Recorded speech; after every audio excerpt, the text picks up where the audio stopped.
បាទគោរពជំរាបសួរពុកម៉ែបងប្អូនជាទីគោរពនិងជាទីស្រឡាញ់ទាំងអស់គ្នាបាទថ្ងៃនេះនឹកបងប្អូនខ្លាំងមែនទែនបន្តពីបែកបងប្អូនមករយៈធម្មតាអូយនឹកខ្លាំងតែហ្មងយាយបងប្អូនឆ្លូនសុខភាពយ៉ាងណាដែរដូចរៀងទ្រុឌទ្រោមសម្បើមកលើឲ្យការងារយ៉ាងណាយ៉ាងណីណាបងមានទ្រុឌទ្រោមអីទេបងសុខភាពខ្ញុំល្អណាស់បងពេលពិនិត្យឲ្យថាល្អណាស់ការតែល្បីខ្ញុំសួរទេ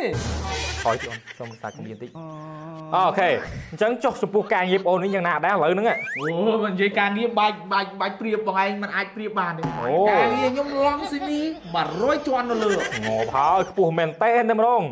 អាឡងស៊ីមីស្អីគេលីស៊ីម៉ងណាបងអូងប់បងឯងបានឲ្យខ្ញុំអត់បានទេអូនអើយប្រៀបមិនបានទេតាំងពីអូនឯងលក់ហិនលក់ហៅលក់របស់របរក្នុងក្រុមហ៊ុនលក់ក្នុងយកប្លង់ទៅប្រចាំយកអីហ្នឹងខ្លាចដៃហើយចង់ចប់ទៅធ្វើការងារឡងស៊ីមីណានោះ100ជាន់ហើយកិនយើងលក់អីទៅអមស្រី2នាក់ទៅអត់មានទេអ្នកមើលច្រើនសាកសីហ្មងអបស្រីទៅ2នាក់ចោលតែមួយហើយថ្ងៃនេះដែរគឺព័ត៌មានតាក់ទងទៅនឹងទនហេតុការថ្មីតែម្ដងនៅថ្ងៃទី32ខែ13ឆ្នាំ2050មានករណីដ៏រន្ធត់និងព្រឺព្រួចបំផុតនៅលើពិភពគ្មានលោកករណីនោះគឺជាករណីព្រៃផ្សៃសាហាវយកក្នុងដែលពិភពលោកមិនចង់ឃើញព្រៃផ្សៃស្អីទេច្រាំចូលសោះវិញសារព័ត៌មានយូរទៅឡប់ទៅមិនទេយាព័ត៌មានជាអានស្ដាប់ហើយនៅស្ងៀមសិនមកអាចឆ្លូនករណីនោះគឺកើតឡើងចំពោះសត្វក្តាន់មួយក្បាលបានសម្រេចខ្សែផ្សន្តិវៈជាមួយនឹងស្រមោចមួយក្បាលបានយ៉ាងរលូនឈួតជ្រុកសុតព័ត៌មាននេះនឹងឡប់ឈួតជ្រុកអីអានឹងព័ត៌មានពិតទៅអានេះប្រភ្លើគ្មានដឹងស្អីចឹងព័ត៌មានពិតណាក្តាន់រំលោភមួយច្មោចទេយាយស្រាប់អញតសិនមកនិយាយទៅអស់ផ្នែកប្រញាប់ទៅកាត់អញនឹង